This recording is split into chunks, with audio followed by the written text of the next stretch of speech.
did we start? Okay. Yeah, we No, sure I mean- fucking did. Welcome to this really Yeah. cold open. It just cuts to me going, did we start?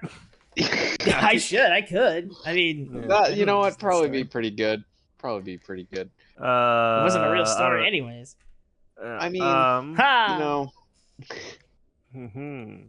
welcome to the Liquid Courage podcast. I'm Sheldon. That's Taylor. That's Tim. Hello. Hi. Listen, we gotta shake it off, boys. Whiskey shot. Gotcha. Oh, good. Fucking, you're a wild man.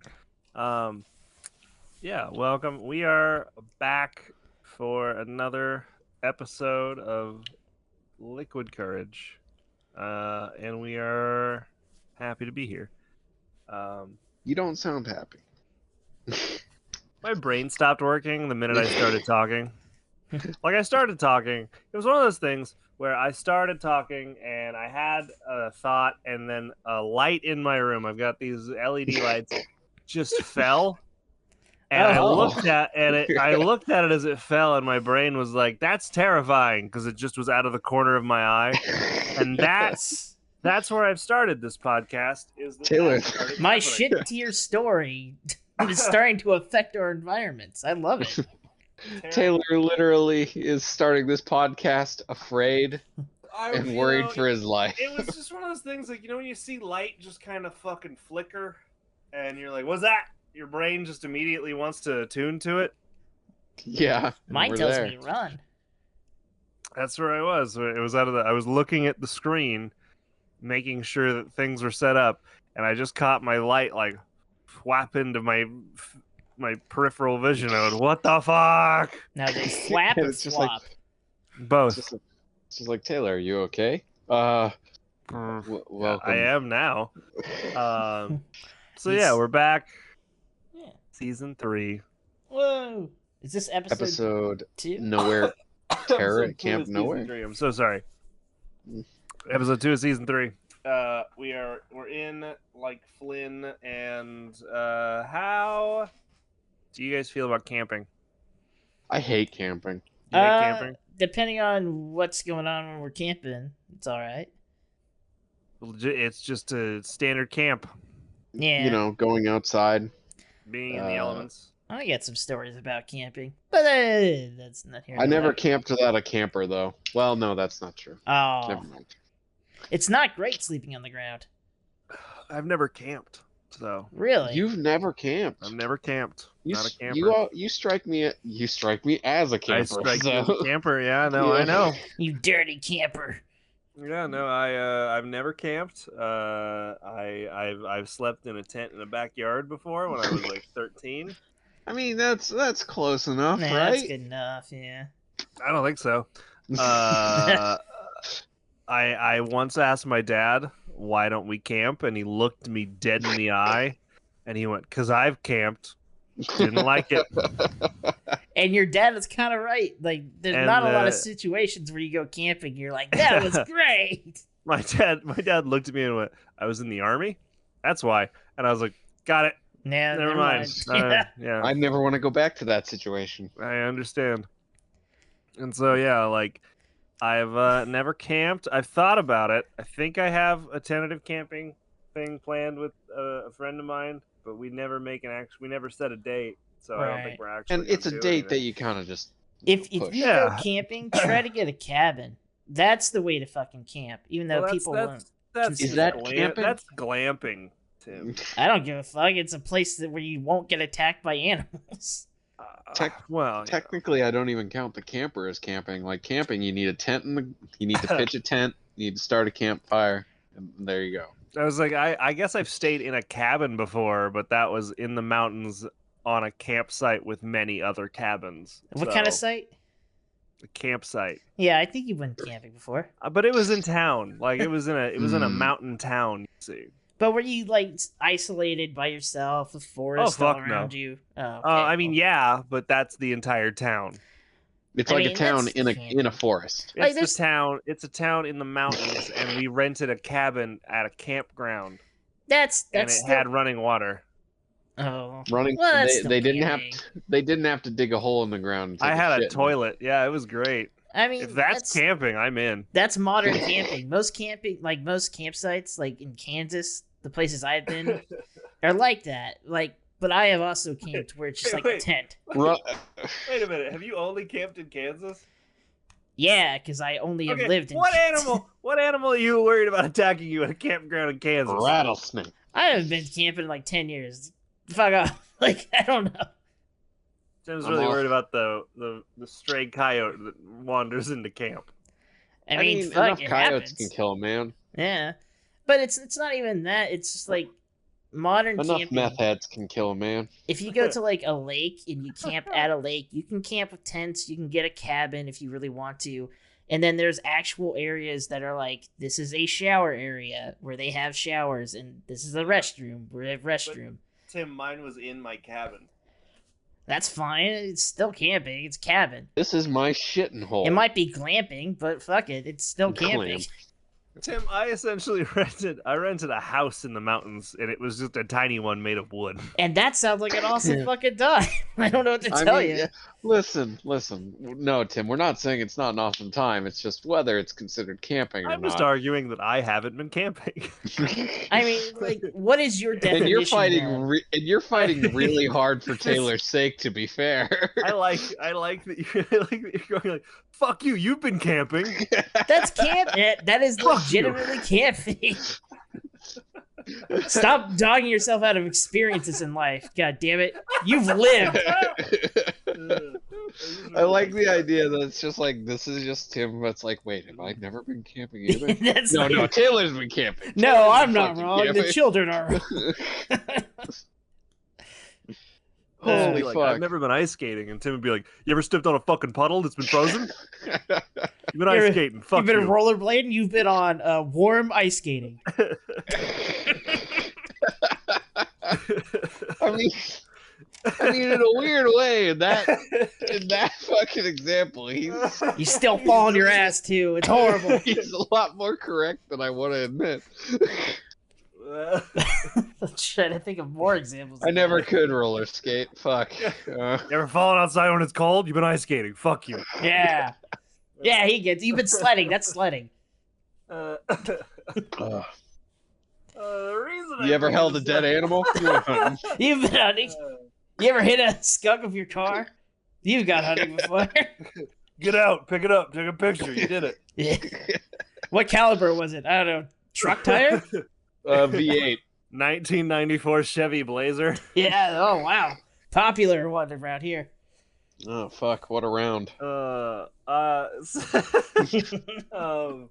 reason we bring this up is because our first episode today is about camping. I forgot. Yeah. I literally forgot we were talking about courage. We're doing a podcast, so fuck. Oh shit. Oh fuck. So we watched our second episode of season 3, and part 1 is Campsite of Terror, and I would argue campsite of mild spookiness. Yeah, it's not even bad. that. It's just fucking campsite of minor pests. Campsite of vermin. And you guys were wondering what I was afraid of. What animals were I afraid of? Knife wielding raccoons. If you're afraid of raccoons, man, that's understandable. I'm gonna be honest with you. Real raccoons. Yeah. Also, real raccoons will fuck you up. Like, that's just and rabies isn't fun. I'm not gonna say every raccoon is rabies. That's what you said. You've never had rabies. How do you know? That's right, and neither have you. Score right. 1, atheist. Yeah, you ever been? You ever had a mild fever? You've had rabies. That's true. You ever not wanted to drink water for like 3 days? You had rabies. Fuck, I've already had rabies then. Beer doesn't count. No, man, it's okay. I haven't drank water in years. This is fish fucking. Yeah, that was fucked. Anyways, the episode. Yeah, this is a really simple episode that I don't think is gonna take long. So no, we've pretty much done it. The vamp. So Courage and Muriel and Eustace went camping at the campsite of nowhere. And they brought their dog. Yeah, and I think a lot of people bring dogs camping. Yeah, Yeah. I bring a dog. Yeah. It wasn't a derogatory term. I'm sorry if it sounded No. like one. No, that's fine. And so they go camping, and Courage is trying to pitch a tent, and Really hard with Eustace, those paws. Eustace is watching TV with sturdy his tent. generator, and Muriel's making an absurdly large fish in a thing, and then she serves some tea, and then the tent gets pitched, and then Muriel and Courage go in the tent and tell scary stories, and that's where the action picks up, is after the scary stories. You're really, really running through this. That was Well, the first. I mean, That was the tell first me 4 minutes of else the that happened. episode. So tell me something else that happened in there. Eustace was watching the TV and saw the I commercial covered it. with Yes, you covered. He was watching the TV. He's watching yeah. TV. What Yeah, was he Leduc. watching? Or is it Leduc? I It's never remember that D-Long. character. No, it's D-Long. D-Long. D-Long. Listen, we wanted to forget about that. Oh, come D-Long on. is on TV for some reason. He's basically doing like shitty infomercials about Just I how came rich to he this about- country. about getting rich. You seen that episode of King of the Hill, where Yeah, it is. Khan sees the episode or the infomercial about owning property and getting rich, and then he buys a bunch of car washes, and then makes the people not be able to have their car shows at the car wash, and then everybody hates him, and he doesn't make any money, and then Hank has to help Khan not be a shitty car wash owner, and then everything is resolved by the end of it. It's those infomercials. That, but without the plot. Yeah. And don't worry, Courage also gets a chocolate muffin as well. Oh my God! Really? I'm gonna. If you're gonna go that fast through it, I'm gonna. Yeah, we down are. through those things. I only missed DeLong. We could have covered him. We did it. Yeah, we did it. No, you're fine. And but the tent is the thing. Like the haunted tent is the thing, because Muriel's telling scary stories, and that's what you got to do when you go camping. I heard, is that you tell scary stories at a campfire with your friends, and then everybody gets spooked. Which, when it comes to Um, Courage, it's pretty easy to fucking do. Oh my Yeah, god, they you- missed the golden opportunity to have a crossover with the Midnight Society from fucking Are you They afraid of the wouldn't dark? do Alone in the it. Dark. Are you afraid of the Or dark? Afraid of Dark. Sorry, Alone in the Dark is something completely different. Oh god. Alone in the Dark is a shitty fucking horror movie about tooth fairies. Also, Are you, yeah. shitty video game from About are tooth you- fairies. Are you Yeah. afraid of the dark? Okay. Here's a tangent, because this episode is going to take very fast to go over, Right. much to Tim's chagrin. No. Gotta make an hour, Are you- baby. Yeah. We got to make an hour for that not mattress money we're making. Speaking What- of which, hey what Helix. kind of mattress? Hey Helix, I'm just telling you, bud. This podcast brought Oh, to you it's- by Free advertising. So the one of the things in the future that's gonna be fun is someone going back through and listening to our progression of how we went from purple mattress to Helix.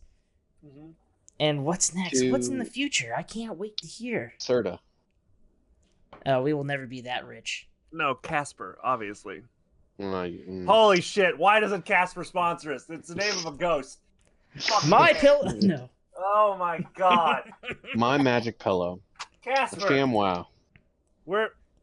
Listen, Casper Sham mattresses. wow, I know yeah. that you're not listening, but those of you listening right now, if you want us to have Casper mattresses, rate us 10 or 5 stars on Apple, whatever. Give me $10. But I want you to think about it, dear listener, how much fun I can have with a Casper mattress spot with a show about a cartoon dog who's afraid of things. Yeah, I mean you're not wrong. Think And about the crossover potential. not And only then- with and us. then Courage leans in to look into the Mm. car's side passenger side, and he finds Casper's mattress.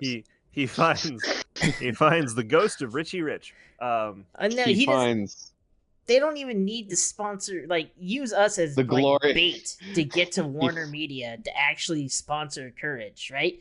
he Like, well, finds their the glorious podcast- comfort. Brought in 10,000 views to our website, so we're thinking we're gonna sponsor. Their podcast brought in 5 views to our I just website. want.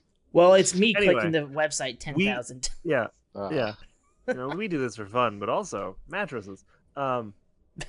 So, real So quick, here's my Courage gets tangent. scared. No, that's fine. Hang on, Yeah, I'm yeah, tangent. yeah. all right, all I right. started with a tangent. Here's my All right. tangent. either of you, were you more Goosebumps kids when it comes to TV shows, or Are You Afraid of the Dark kids? Bitch, I watched both of them. I think I think Goosebumps, but I didn't really watch either because Adult Swim was also coming on late at night, so I didn't watch either. God. I watched them both, but I'd probably say I'm more of a Alone in the Dark. Or fucking Christ, you motherfucker! You fucked me. It's Afraid of the Dark. Goosebumps for me. I read more of the Goosebumps books than did anything else. Because Are You Afraid of the Dark didn't have books. Are You Afraid of the Dark, I think, was a Canadian production. Technically. Yep. Yes. But all those children are dead. That they're not. Now probably. The Ghost. I saw a lovely documentary. They're like 40. So inside. They're dead on the inside. Yeah. Yep. I was terrified of Are You Afraid of the Dark? Like, to a point that I can still hear the Are You Afraid of the Dark theme hit my ears, and my body does a like response. No. Oh yeah. I don't. It's weird. I watched the Nickelodeon documentary about the Orange years, and they were in it, and that theme hit, and I shuddered. Nice. I'm gonna be 30, and I shuddered. And Afraid of the Dark theme playing in my ears. I just went. Bah! I didn't like it. It made me upset. Anyway, so the Midnight Society was a show in which they went around a fire and they threw coffee creamer to make it spark, and then told spooky stories.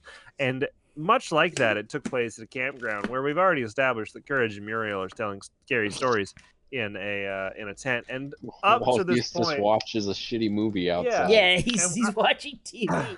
Yeah. Up to this point, like, we've also had like whispers in our ears to a point that I forgot they were in the episode. I knew that they were there. Like, I thought Tim was playing a prank on us. I thought somebody was fucking with us. I thought I had a video playing in the background.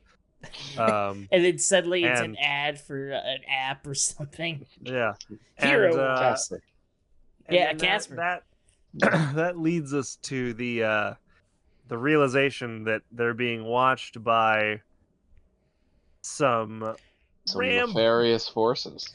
Yeah, we don't see him at first. Yeah, we hear him, and then we see them, I believe, once they exit the tent. Isn't that correct? Once they hear Eustace scream and they go out to investigate. Yeah. Yes. And that's what it is. Because that's where Dean Long actually comes into play. Because Eustace is like, millionaires, money just falls in their lap, and then literally $1 falls in his lap, and then suddenly gone. And then Eustace is in trouble. And then they come out to can't find him, and they see two pairs of eyes in the trees, and out walks some adorable little raccoons. Minion light, let's be real. Minion like raccoons. Really, and Muriel tries to be friendly, and then they attack the good old forces of Courage and Muriel with, and I'm quoting, a pair of brass knuckles with spikes, a crossbow, a chain, and what was talked about to be it's not a sandal. It is what's called a sap, and it is a leather. It's an instrument that was initially it was used for a lot. Police forces used it for a while. Oh God! Back in the day, but it's a piece of leather that is wrapped essentially around something hard like a piece of lead. And you use it to walk up behind somebody and hit them across the back of the head, and it'll knock them out. Huh. Self-defense. Jesus, it's Christ. The ultimate concealed carry. It's a sap.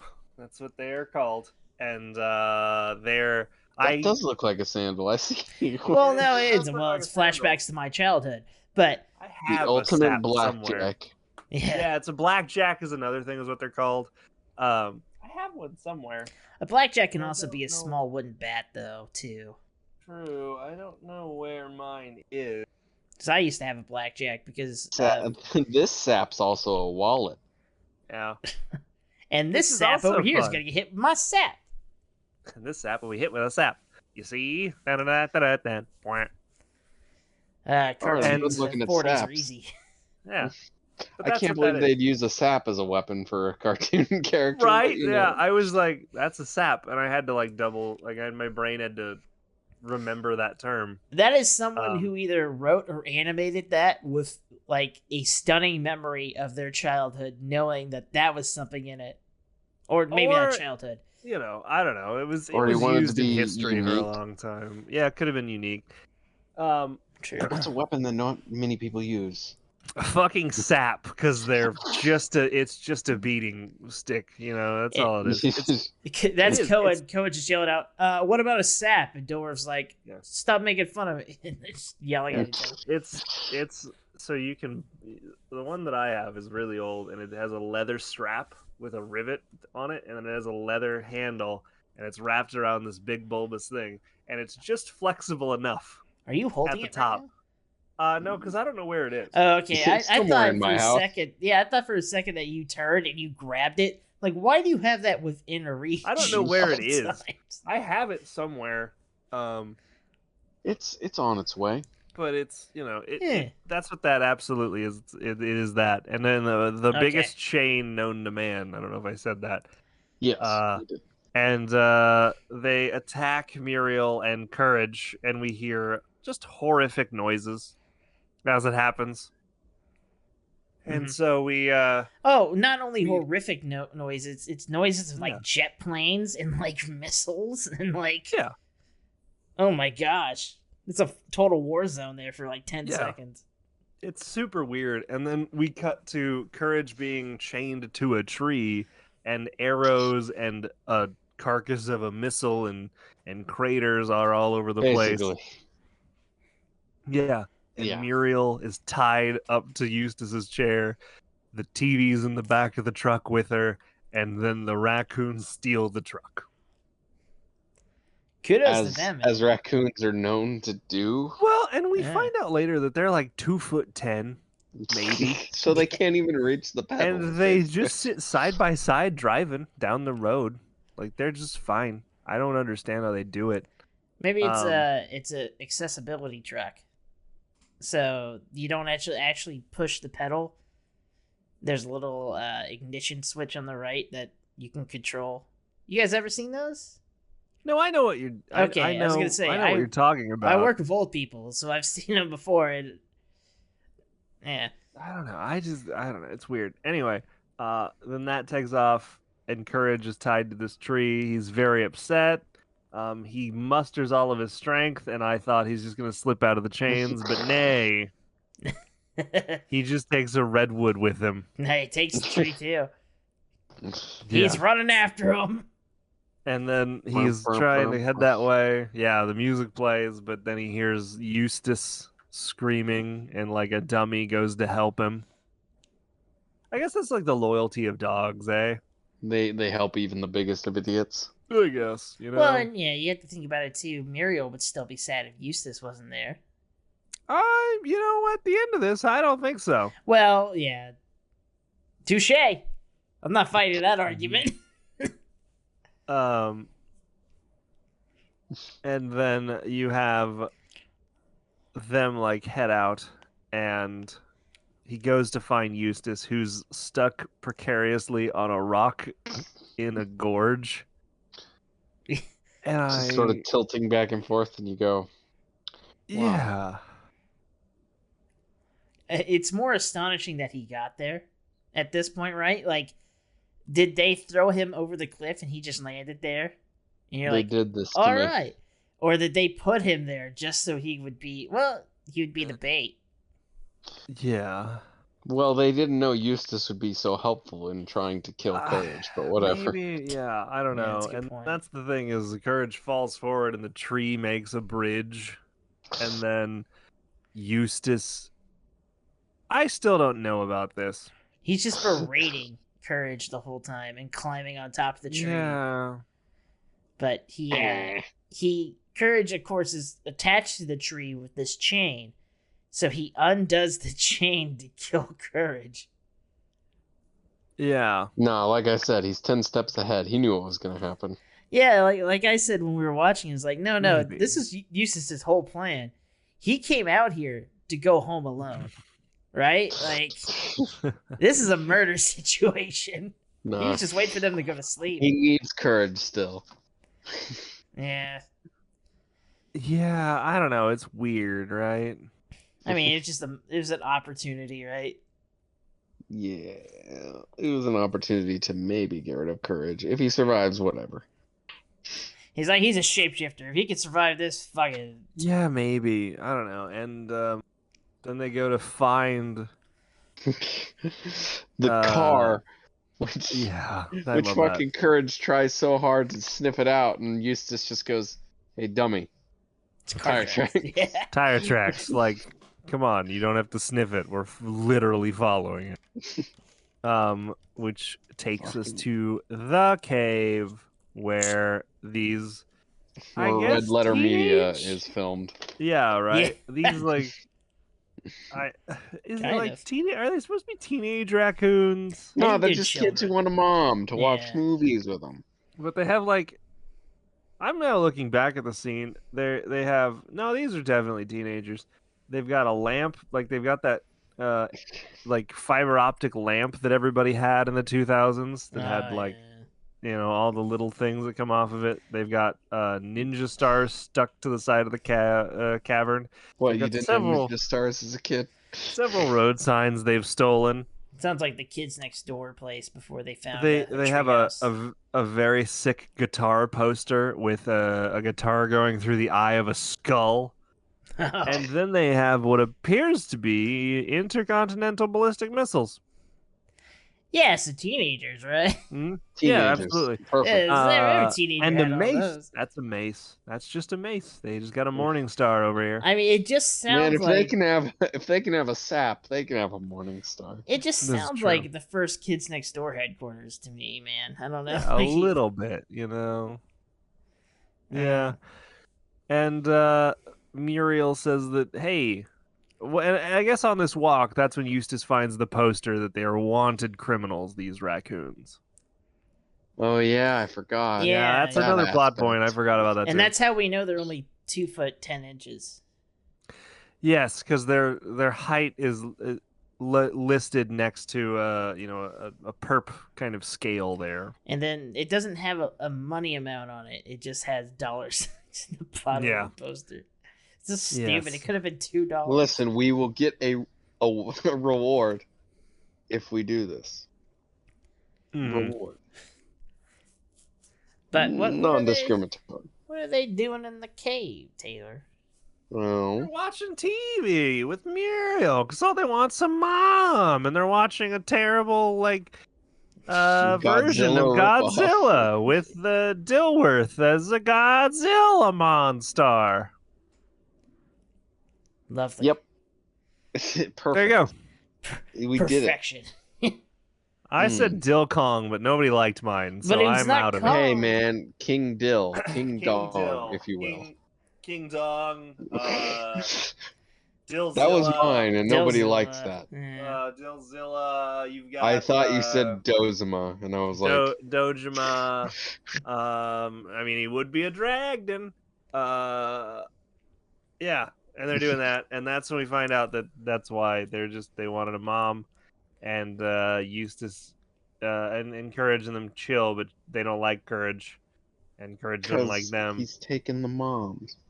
And Eustace is going to take him for the reward, and he does with a net, a tiny net. Their one weakness is the tiny net. Listen, I bet you could probably capture me with a tiny net. You think? It wouldn't be too hard. I mean, you wouldn't be like the guy from Kung Pao where they just throw it on and he struggles. I guess it depends on how tiny the net, but enough for me to not move my arms. Basically a tiny hula hoop. I bet I'd be like, Right, it's got to be tight around you. I mean, all you gotta do is throw an inner tube around Sheldon, and he's fucked. Yep. I agree with this statement. But you'd be safe in a lake. You might be fucked on land, but safe in the water. Safe in a lake. Unless you slightly turn, and then you're on your side. And then you're on your side and upside down, and you can't get your arms out of the tube. But you can just keep rolling. Keep rolling, Sheldon. You got it. How'd this one die? I believe in you. He flipped his inner tube over. He didn't know how to fix it back. Oh, gosh. Poor bastard. Never saw it coming. Anyway, Drowning, that is. Let's get him out of the lake. He's sticking up the place. Just a morbid fucking buoy now. What a fucked up keep the children safe. Yeah. Mickey went on to become a chiropractor in North Carolina, and nobody saw Jimmy after that summer. Some think he's still at the lake, searching for the remnants of that body. And I became a writer and made millions of dollars. Anyway. And I'm Stephen King. Goodbye. Stand By Me's weird. And so you now have that where Eustace has the raccoons in his little his net, and Courage is like, I'm on it, and he makes a we hear Courage yell at Eustace. Yeah. You let those little raccoons go! Which makes me think that every time Courage talks, they must be able to hear him. And he just pretend. It turns out Courage is just a kid in a dog outfit. Oh. Well, that's one of the theories, right? Sad. Yeah, the sad theory. The sad theory. This is sad theory. This is just the sad theory. You know, small, angry dog. But that's just a theory. A sad theory. See you guys next time. A game theory.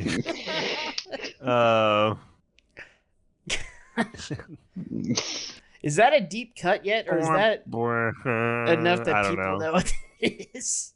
Who knows, man? He gave Undertale to the Pope. What? Yeah. The dude from Game Theory went to a gaming coalition that the Vatican held and gave Undertale to... Was it Undertale or Minecraft to the Pope? I can't remember which one it was. I don't know. This is the urine territory that I can't walk. Either way, the Vatican then also opened up its own Minecraft server that lasted about 2 days before it was completely griefed and just destroyed. I don't know any of this nonsense. It's great. The Vatican's try to get into the gaming world is beautiful.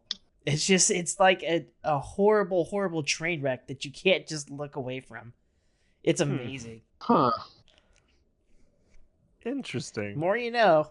Do you want me to look it up to make sure I'm right? No. No, I think I like it better this way. I like it as a mysterious force. Yeah. And out from the woods comes an effigy of large raccoon. Wicker raccoon. And with that, the Eustace panics, freaks out, runs away, and the little raccoons are safe. And as they think it's a big mother raccoon, the thing falls, and you have Courage with a bullhorn standing behind it. Well, what I love is that they cheer for the, mommy raccoon. And then the raccoon falls. And then they cheer even harder, like, yeah, it's Courage. Fuck yeah, Courage. Oh, shit, that guy's on our side now. I guess he likes us now, and we like him because logic. Because fuck it, it's not our dead mom after all. Yeah. And with that, we then move into Eustace is like, I'm going to go catch the big raccoon. Because if those little ones are worth a reward, obviously. Clearly the big one will be worth even more. And he gets he's going to go do it. And then even with a bigger net. And then the little raccoons are like, nope. No. And they We're again take it for our own. Yeah, they take him. And then we cut to Muriel and Courage hanging out back at the farm. Doing, watching TV. Yeah, no. Yeah. Sweet tarts. Having a good time. Sweet tart muffins. Yeah. And then we cut back to the cave, and there's a tentative. There's just anger between two parties. As one feeds them snacks and the others watch TV, and they both growl at each other. Yeah. Yeah. That's probably the best part of the episode where Eustace growls and they growl back at him. He's like, shit. What am I teaching these kids? How do I reach these kids? That was a fucking trip. And that's just the first A side. Yeah, listen, we had to come up with a lot of B plot to get through that. It's one of those things where it's not a plot heavy episode. No, not really. No, we could have probably did that in like 3 sentence, maybe. It's not a plot heavy episode. I like it a lot. I think I'm gonna give it. Hold on. What about it's time for Tim's. It's time for Tim's we trivia have this corner. Whole new fandom look. The fandom website's been updated, but the trivia hasn't. So I'm gonna go grab a beer. Hey Taylor, you have fun. Alright, yay. Go. The piece Morning Mood by Edwin Gregg played in the title card throughout the episode. In addition, the piece was also used in Dome of Doom when the evil plants accidentally ate each other. Cool. Huh, As the camera it kind of works, at least. As the camera pans around the campsite, you can spot a bra and boxer undergarments in the nearby tree. You could. That's it. That's the fact. On his infomercial. I like trivia facts that are like, if you have eyes, you'll see it. Wow. Oh man. What a I fact. saw it. On his infomercial, D. Long states that he came to the United States 3 weeks ago. Now hang with me, guys. This statement is rather odd due to him appearing in the season 1 episode, A Hothead, which produced 3 years before this episode. Listen, he became legal 3 weeks ago. Also, it's TV, he could lie. And also, we don't know if these are all happening years later. It's not like this is happening in real time. A sign that reads Dill Avenue can be seen in the Raccoon's Cave. That is a fact. Dill Avenue. I pointed it out. Yep, I could be writing these trivia facts. It just surprises me that you didn't. When Muriel and the Raccoons are watching television, John Dilworth appears with his head plastered on a dinosaur body. Also, the Twin Towers can be shown in the movie that Muriel and the Raccoons are watching, as this episode aired a year after 9/11. That doesn't make sense, because then the towers wouldn't be there. Wait a minute. I think that might be... That's a bad one. That's really bad. Trivia fact. I don't know if that's 100% correct. I think that was just a random city. I don't think it was New York. Oh, no, it's supposed to be New York, because it's the Empire State Building is in it. Oh, okay. Which, still, though, again, would have been probably better to be like, that's the top of the Empire State Building. I don't think that those are actually the Twin Towers. I don't think it's the Twin Towers. They're just 2 towers. Well, it wouldn't have aired. It wouldn't have aired, period. Just wouldn't have. They probably wouldn't have let it go to print if it did. And the only saving grace this person might have is this episode came out on February 8th, 2002. But still, I think after that could have been... I guess it could have been in production while... Yeah. Prior to that, but it could have been, but they would have gone back and changed it. I don't... Yeah. If you were alive at that time and saw the change in everything that was happening, you would know that anything related to 9/11 or the Twin Towers or anything that wasn't just random New York. Yeah, it just wasn't appearing on TV. It just wasn't.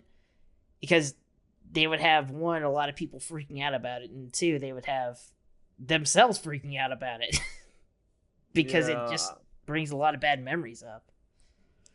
I'm trying to see. I'm trying to scrub it right now on my system to see. I'm trying to go frame by frame to be like, is that? I don't think it is. I think it's just a city it could be New York. They could have the Empire State Building. It is the Empire State Building. That much I can say. But I don't put the Empire. You can cut out the Empire State Building and put it with random city skyline and have it be fine. This is still something we do now, even when we're editing old footage that's not about 9/11. You take out the Twin Towers in any footage still. it's still common practice to do that because of 9/11. So yeah. Let's see. I need to. I'm trying to double check this here. Sorry. no, you're good. I Doing like it real how time on the podcast. there's Taylor's Yeah. doing real time fucking the research. picture. The That's picture the Empire that's- State Building. Yeah, no, that's not the Twin Towers. That's just a building. Yeah, those are just a couple of buildings. Mm. Yeah, those are Animation not the isn't Twin. like sophisticated. They just Disappointing. It isn't as dark as I wanted it to be. yeah, no, they not. But there's no way. There's no way in hell because it wouldn't have aired. The people at both Warner, Cartoon Network, like so many other people would have watched this episode and would have been like, no, It would have fucking got shut down super fast. yeah, or they And would've- again, it's clearly the New York skyline, but yeah, it doesn't have that in it. yeah. But that's it for trivia. I had to put it. So in there. Taylor, what was your rating? What was your rating? 4 tiny nets. 4 like tiny nits. 4 tiny nets. It's good. It's a 4 tiny net episode. That's a good one. I have. Yep. I'll go back all the way to the beginning of the episode where it's Uh-huh. 4 possible glasses of scotch out of 5. Yeah, that was Fuck. weird. That was weird how there was just a glass of maybe bourbon scotch right there next to lemonade. That's Is why it I Eustace's? I didn't want Is to it skip Muriel's? it. Who knows? It didn't And matter. yet you at the didn't bring end. it up. Yeah. No, you're right. I fucked up. Well, You Oh, fucked up. I'll go with 4 saps out of 5. Yeah, Because we fucking Oh, spent all yeah. that time learning it. I'm gonna fucking use it. yeah, that's good. It's a good episode. Yeah, I liked That it. was- Like it I was said, not, Summarizing it, it's not super plot heavy, but it's very fun. And I immediately knew once once we I, got into describing it, we were like, yeah, I knew I- as soon as I saw the 2 different colored eyes, like 2 different pairs of eyes in the hedge, that what this episode was. oh yeah, Yeah, because like this is one of the few episodes that has those 2 raccoon boys in it. So I think they come back Yeah. again, but I'm not there's sure. a second episode? I think so. Nope. Right? Nope, I was wrong. Nope. Oh, by the way, their names are Hugo and Herman. oh well. What? There you go. Their designs are based on Avery from another Stretch Films cartoon called Ace and Avery. Oh, there you go. Alrighty then. I'll buy that. I'm not gonna go look it up. I'll buy it. I'll accept this as fact. Yeah, and so that is our First episode. that's our first. It's our A, and It's now the we go A. on to our. Now we B. flip the record. Now I go to We side B. what I would argue is a fairly plot heavy episode. Yeah, the way uh, better. Yeah. Better. I don't know about that. Which we then go to record deal, and essentially, we open on Shirley, the mystic magician, medium. the medium. That's what her name is. You Yep. got it. Shirley the Medium. And I was getting there, and she's like cleaning out her stuff, her old stuff, and while she's doing Fucking- this, Eustace is driving down the road listening to some tunes. Some swing? His favorite musician, Velvet Vic, on the radio. He doesn't strike me as a swing guy. I also don't like the name Velvet Vic. I don't know why. It just hits It's my a ears porn wrong. star. Yeah, that's a Maybe. poor name. That's for sure. Mm. Velvet Vic. And Hey, Daddy-O. his radio is starting to like cut out, and as that's happening, Shirley throws a Velvet Vic record that we see very clearly labeled as Velvet Vic out the window because it's big junk, as she says. See here. It's Velvet Vic. Big junk. Big junk. Interesting condition, though. Yes, but big junk. Big junk. And also didn't keep that record in like I don't know how it stayed so clean. Magic. Yeah. And she Despite throws it. the fact It that we didn't have saw a her sleeve throw a on it? bunch of things. Yeah. being fucking Is that destroyed. the part It of had a this cartoon? sleeve. What do you mean? It had Velvet Beak. No, it's in a sleeve. It's in a sleeve, but isn't there an inner sleeve that most albums come in to preserve them? I mean, yeah. The bigger problem is like if you don't store albums in like a dry standing place. up. Yeah. Well, it's in a dry place and like standing up in a crate.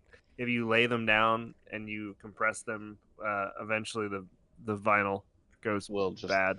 Well, it'll work too. Yeah, it's not good. Yeah. So then you get the wobbly sounds. And then you see Muriel late in the episode. Yeah, and you have this record hit Eustace in the face, causing him to crash his car.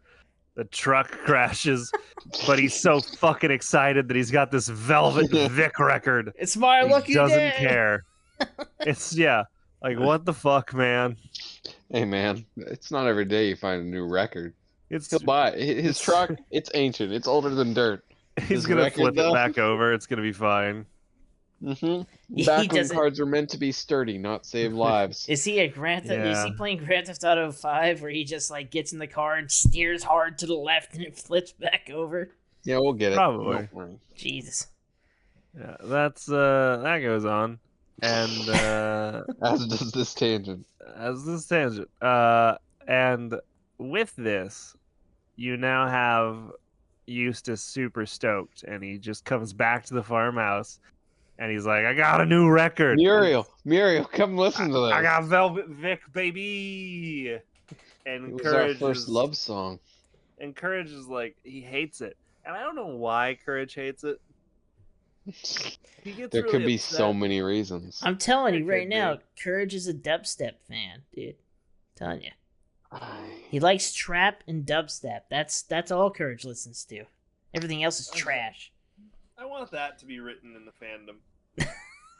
That's a trivia fact. Tim, go. I mean, we have an account. I can write it in. I'm not going to. Courage is shown to be a fan of dubstep and other and other hardcore music, as seen by his disdain for Velvet Vic. He hates traditional music. That's why he prefers Skrillex. Fucking. Oh God. I don't even know anymore. Exactly. And listen to dubstep. And so Courage is like, nah, this is shitty. It's just shit music. And Eustace is very mad about it. And as it goes on, Courage notices an apparition begin to appear out of the phonograph that they used to play records. Oh, Jesus Christ. And he knocks the record loose, and he's like, no, don't listen to it. And Eustace gets very upset. Man. Again, I'm going to be honest in this one. I totally understand why Eustace would be upset with Courage knocking his record. Just listening to music, and then suddenly it's like... Oh. Yeah. You scratch it, too. It's fucked. That record's not playable anymore. You motherfucker. You know how much this cost me? The whole car. Oh God! The whole car. It's on the side of the road somewhere. This is the only good thing about my day, and you're making it really tested. I was driving to get out of the house, and God damn it, this record hit me in the face. I'm looking at my mallet real hard, boy. Gonna put you down like the dog you are. Wow, that is a heavier meaning in this episode. Jesus Christ, yeah. But this goes on, and he kicks Courage out of the house, and then he plays it again, and we watch as the spirit forms into Velvet Vic playing the piano. Hey, Daddy-o. Yeah, he materializes. Yeah, and I fucking hate Velvet Vic. You like swing? I just hate the him. speech? You hate the Daddy-o? Yeah, it's the speech, I think, for the most part. That I'm just like, oh, shut up. Completely bums him out so much that he sounds so bummed.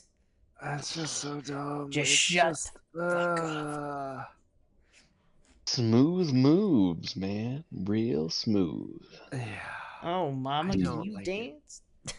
You make money? You swing. You swing. That's there you go.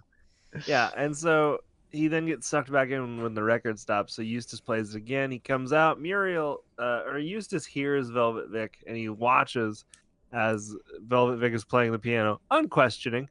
And he's like, Muriel, Velvet Vic is here. That just sounds like a man with dementia, really. And It Muriel kinda comes does. out giving sandwiches to Eustace that she was making. They were head cheese and onion, in case you missed that. I did not hear that, and I wish Yeah. I had continued to miss that. You know what head cheese is? I don't.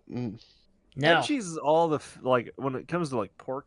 It could be anything, I guess, but like when it comes to pork, it's like taking the bits off of Just sounds like essentially acne. parts of the head and other things, and mixing them with fat, and Oh. essentially making a luncheon meat out of it. Ugh. Oh, cool. So it's disgusting.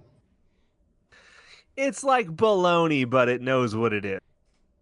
Dude, bologna knows what it is. No, Bologna doesn't I was gonna know. say, It has a first name. I was gonna say, what's in bologna?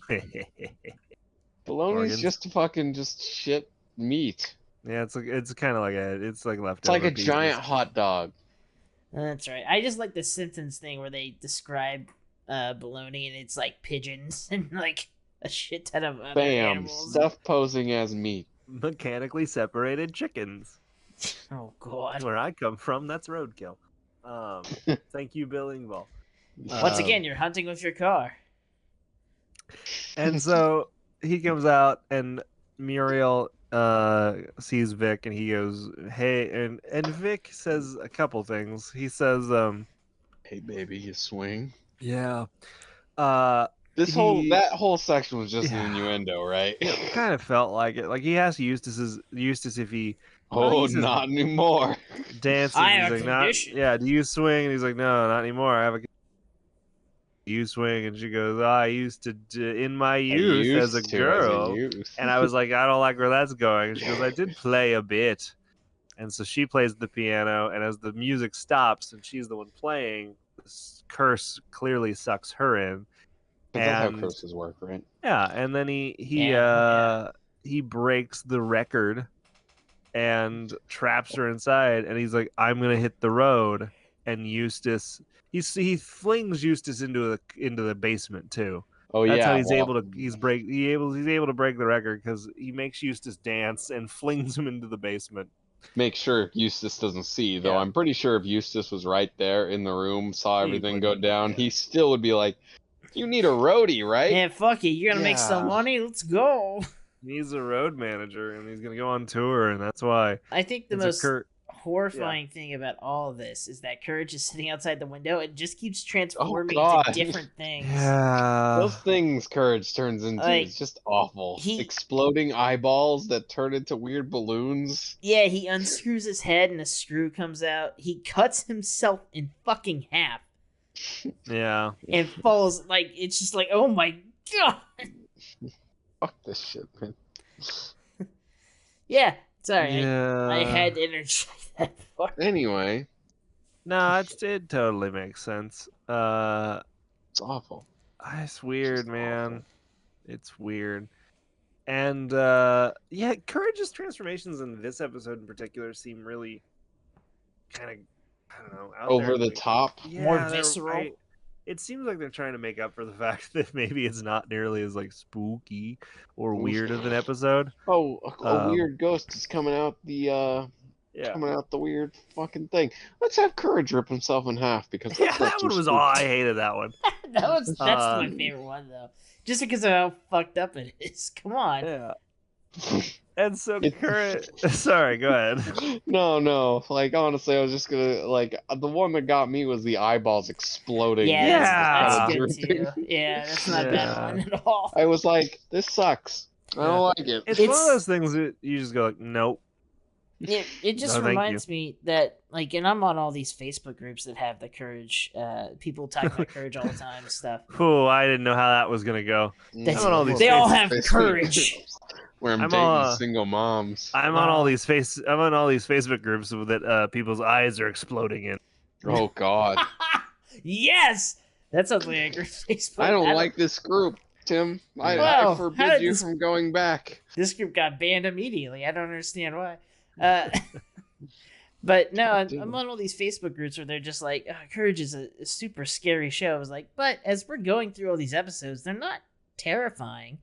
If we were younger, they might be a little spooky. I think it's just you have some precedent episodes that establish it as being weird and creepy, and just then odd, and odd is creepy. Yeah, I think that's right. Yeah, odd. Yeah, I think that's what you're getting to is a lot of odd, and then there's a lot of focus on just the primary episodes too, like the curse episode and shit like that.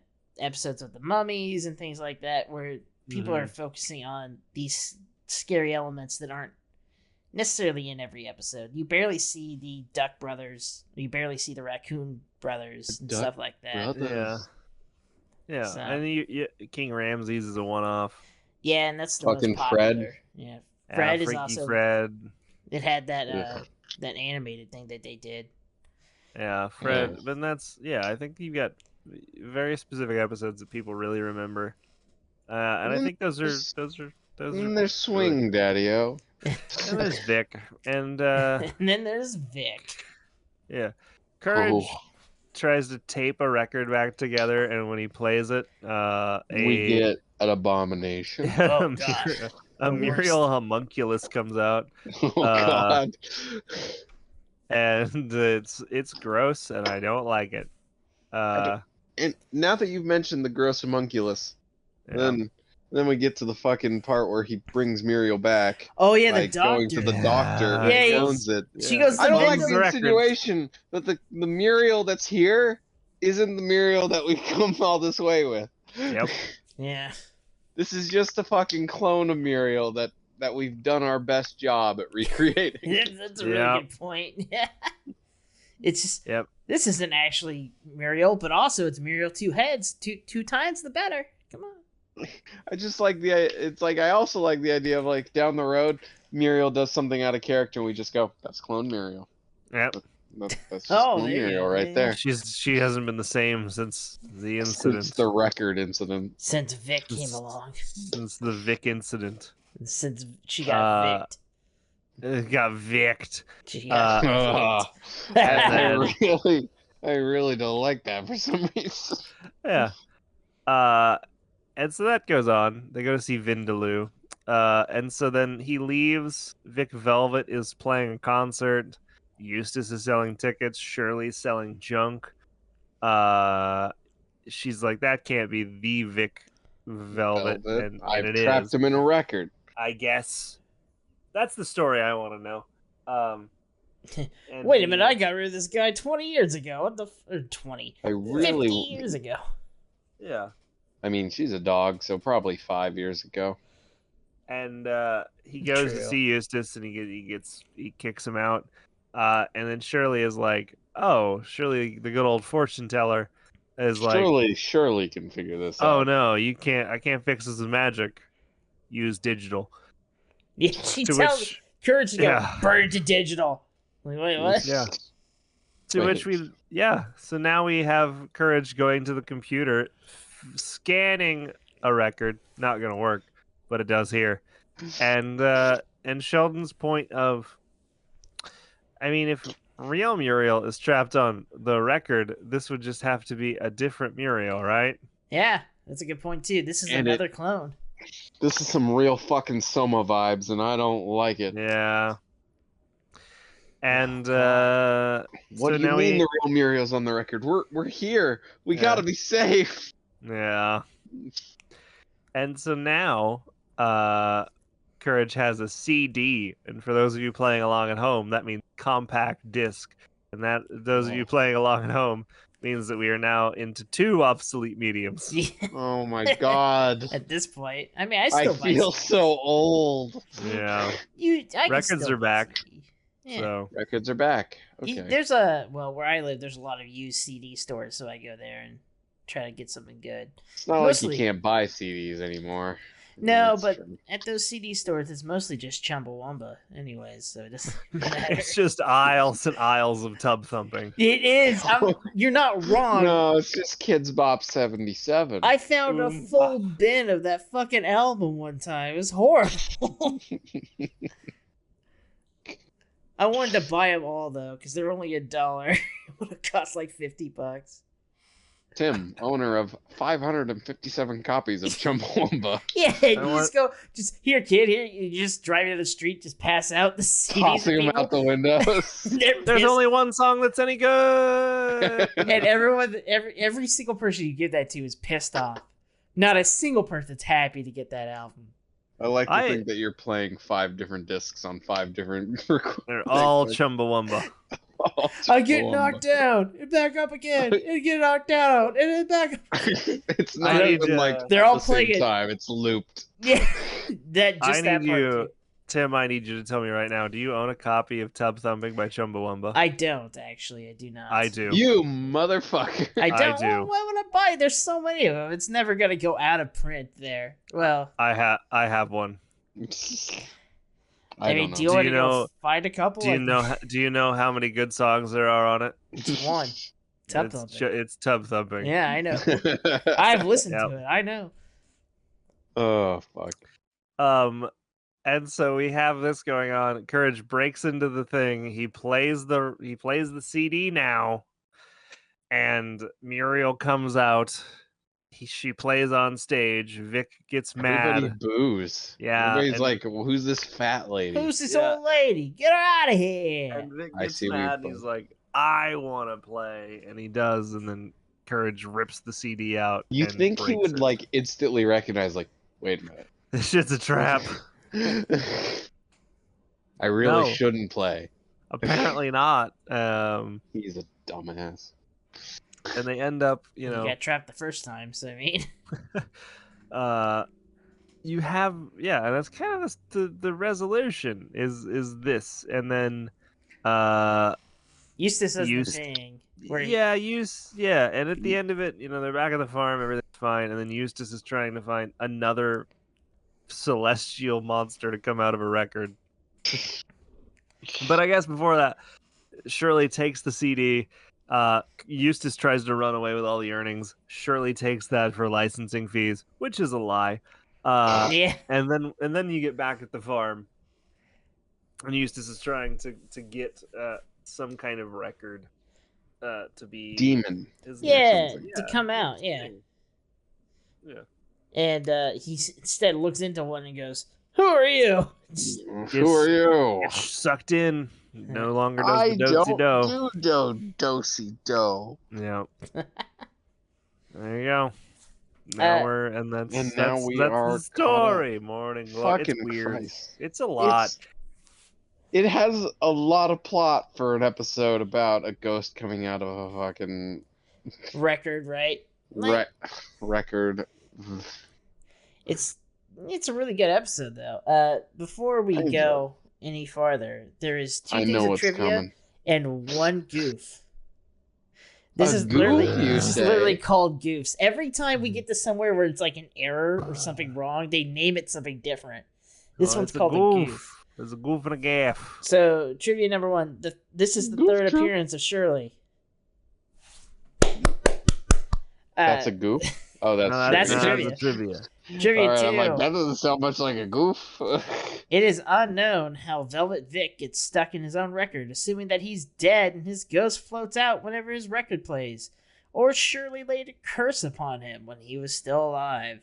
I wouldn't be surprised if that was the case. Those are just statements, really. Vic's the type of guy that deserves a curse. He'd be the one walking down their own just fucking hobos. And the 1 goof that may actually... I don't know why they call it. It's an error. This is straight up an error. For some reason, the director and writer/storyboard credits are swapped in the opening credits. Oh, that's not really a goof. It's an error. It's just that's straight. An error. Yeah, it's straight. I don't know why it's a goof. What a goof. That's it. That's all the trivia and goofs that we got for this part. But there are 2 comments if you want to know what they are. No.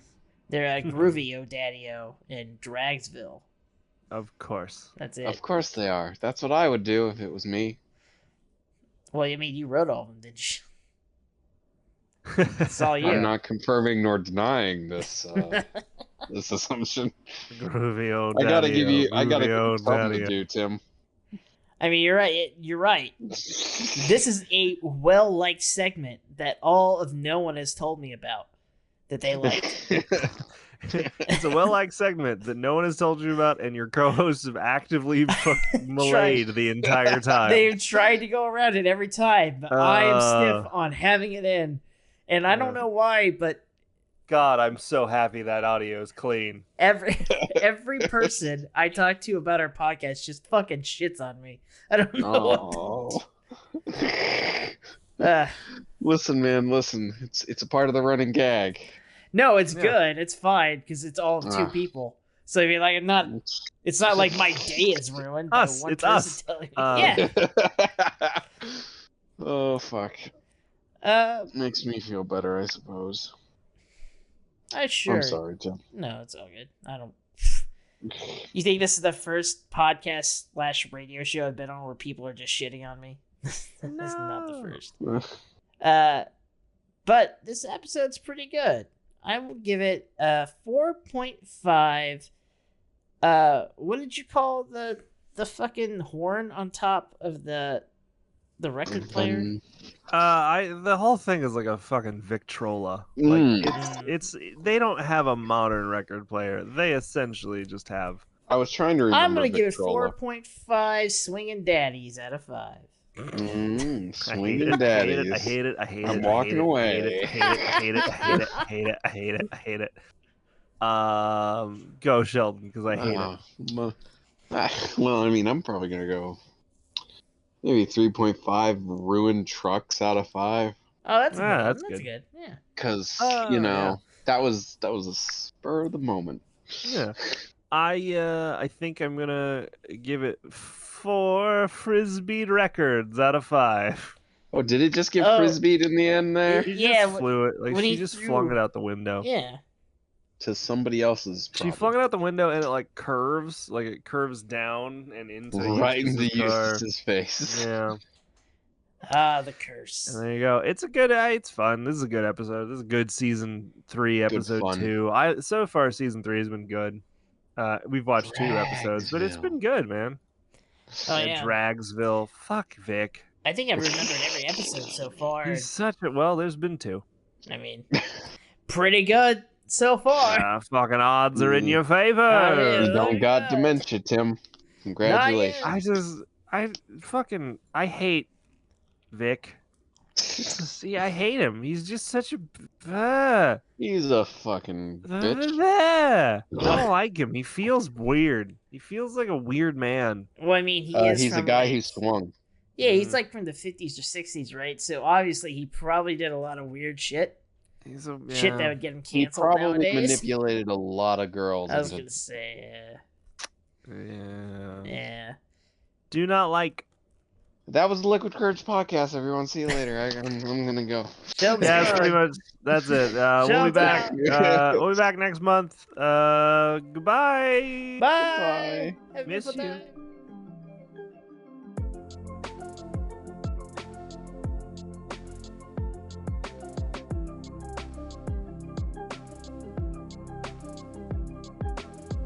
That was the Liquid Courage podcast.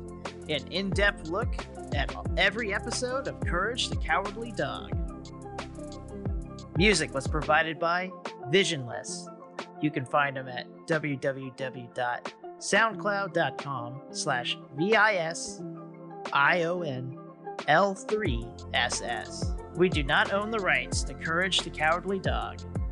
Until next time, have a wonderful night.